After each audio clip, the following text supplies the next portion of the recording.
এটা হলো প্রকৃত ভালোবাসা আর বিশ্বাসের গল্প।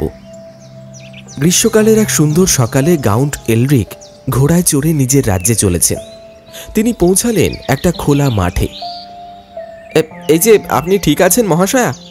বলছি যে, আপনার লাগেনি তো? আপনি কথা বলতে পারেন? না, আমার লাগেনি। সূর্যটা দেখুন, কি সুন্দর লাগছে, তাই না? হ্যাঁ, সত্যি খুব সুন্দর লাগছে। কিন্তু গাউন্ট এলরিক সূর্যের দিকে তাকালেনও না।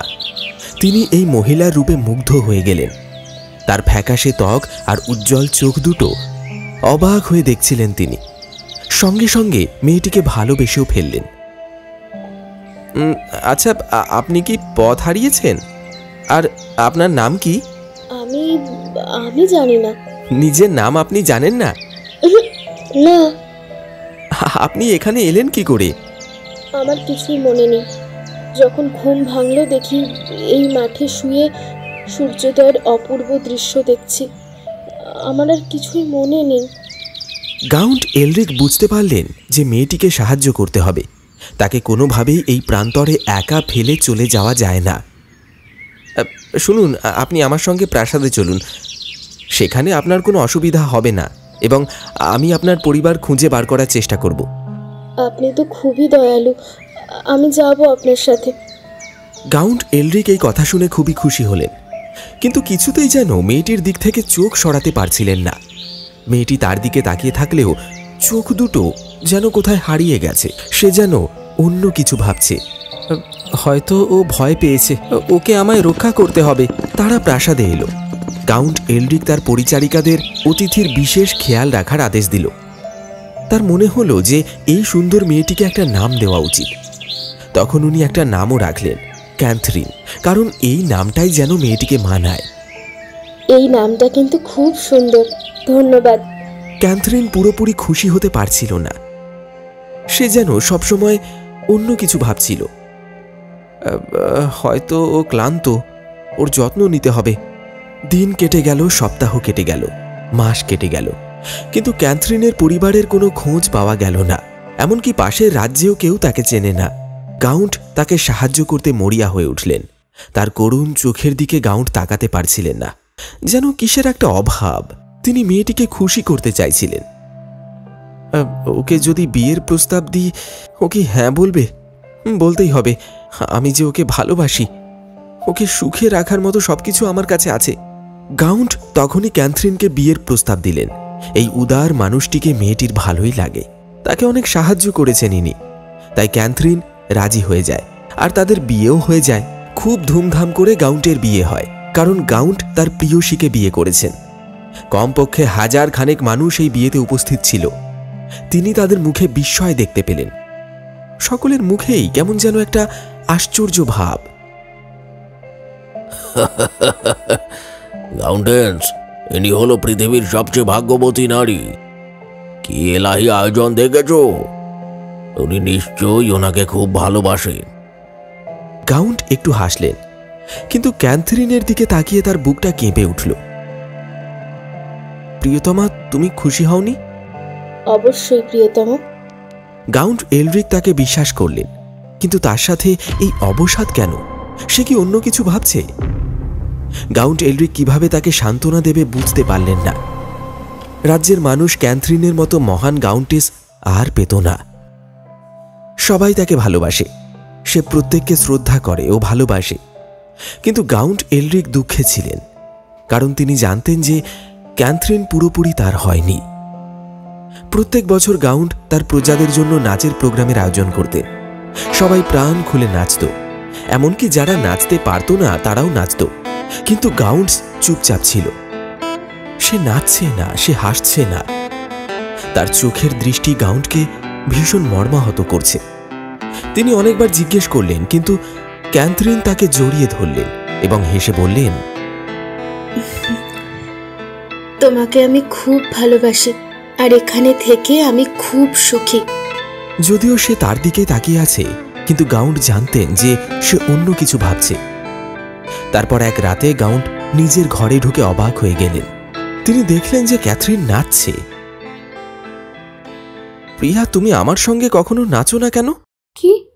আমি নাচি না? তুমি জানো তো। হো, কি বলছো? আমি যখন ঘরে ঢুকলাম তোমাকে দেখলাম নাচতে, তোমার মনে নেই? আমি নাচ করি না, মাঝে মাঝে মৃদু সুর শুনতে পাই, যেন বহু দূর থেকে কোথাও একটা বাজছে। মনে হয় আমাকে যেন ডাকছে। কাউন্ট এলরিক কিছুই বুঝতে পারলেন না। এদিকে 1 বছর কেটে গেল, তাদের বিবাহ বার্ষিকী এসে গেল। কাউন্ট ভাবলেন তার কাউন্টেসকে চমক দেবেন। তাদের বিবাহ বার্ষিকীর আগের রাতে তিনি ঘোড়ায় চড়ে সেই প্রান্তরে গেলেন যেখানে তার ক্যাথরিনের সঙ্গে প্রথম দেখা হয়। ক্যাথরিন এত খুশি হবে, আরে ওটা কি বাজছে? জীবনে এত সুমধুর সুর আমি কোনোদিন শুনিনি। এরা তো পড়ি, আমি ভাবতাম এরা শুধু গল্পেই হয়। চুপ থিওর, এ তো এক অদ্ভুত দৃশ্য। দাঁড়াও, ওই যে ওটাকে, ওটা কি? কাউন্ট দেখতে পেল যে গোলাপি রঙের পোশাক পরা তার প্রিয়তম ওইখানে রয়েছে, ক্যাথরিন। ক্যাথরিন! কিন্তু তিনি ভালো করে দেখার আগেই তার ঘোড়া বেঁকে বসল। ঘোড়াটা খুব ভয় পেয়ে গেছিল আর সে জঙ্গলের দিকে ছুটে পালালো। শান্ত হয়ে যাও থেরো, শান্ত হয়ে যাও। তুমি পরীদের কাছ থেকে আমাকে দূরে নিয়ে চলে যাচ্ছ। আরে থামো থামো, দেখো তুমি আমাকে কত দূরে নিয়ে চলে এসেছো। চলো ফিরে যাই। ওহো, ওরা চলে গেছে। কাউন্ট প্রাসাদে ফিরে এলেন। তিনি কাউন্টেসকে শান্তিতে ঘুমিয়ে থাকতে দেখে নিশ্চিন্ত হলেন। প্রিয়তমা, তুমি কোথায় ছিলে? আমি কি ঘুমোচ্ছিলাম? তোমাকে খুব ক্লান্ত দেখাচ্ছে, তুমিও শুয়ে পড়ো, অনেক রাত হয়েছে। দাঁড়াও, আমি ভুল করিনি। ওই ছিল ওখানে। ও আমাকে মিথ্যা কথা বলছে কেন? ওখানে ওকে কত খুশি দেখাচ্ছিল। ওহ, এখন আমি কি করব? একজনই আমাকে সাহায্য করতে পারে, ম্যাকডা। কাউন্ট ম্যাকডাকে ভরসা করতেন। এই পৃথিবীর সব রহস্য তার জানা। সে ম্যাকডার কাছে গেল। 2 দিন লাগলো গভীর জঙ্গলে তার কুঁড়ে ঘরটাতে পৌঁছাতে। কাউন্ট এলরিক এখানে? কি মনে করে এলে বলো তো? কাউন্টেসের ব্যাপারে এসেছি ম্যাকডা, তোমার সাহায্য চাই। কাউন্ট ম্যাকডাকে সবকিছু খুলে বললেন। তিনি ক্যাথরিনের দৃষ্টির কথাও বললেন, যা দেখে উনি কষ্ট পান। ও আমার দিকে তাকালেও মনে হয় যেন সবসময় কিছু একটা ভাবছে। আমি কি করব বলো তো? ও শোনো, তাহলে তোমার আর আমার কিচ্ছু করার নেই। তোমার স্ত্রী ওই পরীদের একজন। গত বছর গ্রীষ্মে সে নিশ্চয়ই এখানে এসে গিয়েছিল, আর তখন তুমি তাকে দেখে ফেলেছিলে। আর এখন ওরা ওকে ডাকছে। সে প্রত্যেক গ্রীষ্মে ওদের সাথে নাচ করতে যাবে। এখন হয়তো সে ফিরে আসবে, কিন্তু একটা সময় আসবে যখন আর সে ফিরে আসবে না। কি? না না, ও আমার স্ত্রী হয়। এমন কোনো উপায় কি আছে যাতে ও ওই জীবনটা ভুলে যায় আর পুরোপুরি আমার হয়ে যায়? আমাকে কোনো শেকড় বাকড় দাও, বা কোনো জাদু টোটকা কিছু একটা। শোনো বাছা, কোনো শেকড় বাকড়, কোনো জাদু টোটকা ওর অতীতকে ভুলিয়ে দিতে পারবে না। যেখান থেকে ও এসেছে তার সাথে ওর একটা যোগসূত্র থাকবেই। কিন্তু একটা জিনিস আছে অবশ্য। কি? আমি এক্ষুনি সেটা করব, আমাকে বলো। তোমার ভালোবাসা অবশ্যই খাঁটি হতে হবে, তাহলেই ও ওর অতীতটা ভুলে যেতে পারবে। আমার ভালোবাসা কি খাঁটি নয়? তাহলে কি করে সেটা করব? সেটা সময় তোমাকে শেখাবে বাছা। চিন্তা করো না, একদম চিন্তা করো না। তুমি বাড়ি যাও আর নিজের ভালোবাসার ওপর ভরসা রাখো। কাউন্ট এলরিক প্রাসাদে ফিরে গেল। এখন তিনি ওনার স্ত্রীর সাথে আরো ভালো ব্যবহার শুরু করলেন। যদিও প্রতি রাতে ক্যাথরিন প্রাসাদ ছেড়ে চলে যায়, কাউন্ট রাতের পর রাত ঘুমোয় না। ভাবে আজই কি সেই রাত যে রাত তার স্ত্রীকে কেড়ে নেবে। তারপর একদিন, অনেক হয়েছে, আজ আমি ওর পিছু নেব আর ওকে দেখাবো যে আমি ওকে কতটা ভালোবাসি। আমার ভালোবাসা খাঁটি আর আমি তা প্রমাণ করব। ব্যাস, অনেক হয়েছে ক্যাথরিন। এই যে আমি তোমার স্বামী, আমি তোমাকে নিতে এসেছি, চলো আমার সঙ্গে। আমাকে যেতে দাও, যেতে দাও আমাকে। তুমি চলে এসো বোন। ছেড়ে দাও। আমার ভালোবাসা তুমি ভুলে গেলে? চলো আমার সঙ্গে। ক্যাথরিন বুঝতে পারল কাউন্টের গায়ে অনেক শক্তি, সে হেসে বলল, প্রিয়, আগে আমি নাচটা শেষ করি। তোমাকে কথা দিচ্ছি, তারপর তোমার সঙ্গে আমি ফিরে যাব। না, তুমি মিথ্যে বলছো। আমার দিকে তাকাও, দেখো আমার চোখে জল। পরীরা জানে না কি করে কাঁদতে হয়। এ হলো তোমার ভালোবাসা। না ক্যাথরিন, তুমি শুধুই আমার। বোনেরা, আমাকে তোমাদের ক্ষমতা দাও। শক্তিশালী হও বোন, শক্তিশালী হও, শক্তিশালী হও বোন, শক্তিশালী হও, শক্তিশালী হও বোন, শক্তিশালী হও। সঙ্গে সঙ্গে ক্যাথরিন গাছে পরিণত হলো, কিন্তু আবার পরীতে রূপান্তরিত হলো। পরীরা একসাথে বলল, উন্ময় হও বোন, উন্ময় হও, উন্ময় হও বোন, উন্ময় হও। ক্যাথরিন আবার রূপ পরিবর্তন করল, গাউন্টের হাত চিড়ে দিল।